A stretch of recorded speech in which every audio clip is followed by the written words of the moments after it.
Salam Indonesia, Anda menyaksikan berita terkini bersama saya, Madis Sukadana Karang. Pemirsa, penambahan kasus COVID-19 di Bali masih terjadi pada Jumat 23 April. Namun terjadi penurunan jumlah tambahan jika dibandingkan sehari sebelumnya. Tambahan korban jiwa juga masih dilaporkan, jumlahnya naik dari sehari sebelumnya. Pada hari ini pasien sembuh masih bertambah. Kabar baiknya jumlahnya lebih banyak dari kasus baru. Menurut data Satgas Penanganan COVID-19 Bali, jumlah kasus COVID-19 baru pada hari ini mencapai 168 orang. Kumulatif kasus COVID-19 yang ditangani Bali mencapai 43.653 orang.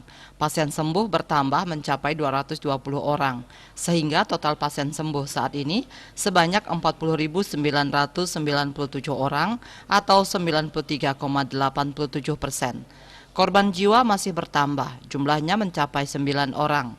Kumulatif korban jiwa COVID-19 mencapai 1.283 orang atau 2,94%. Rinciannya 1.278 WNI dan 5 WNA.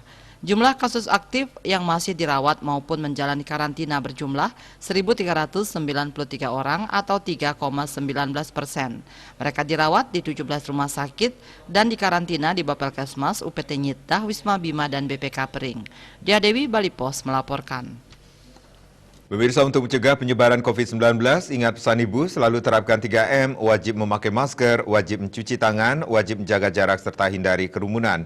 Dengan penerapan perilaku 3M, Indonesia segera terbebas dari virus corona menuju Indonesia maju. Tetaplah bersama Bali TV. Salam Indonesia.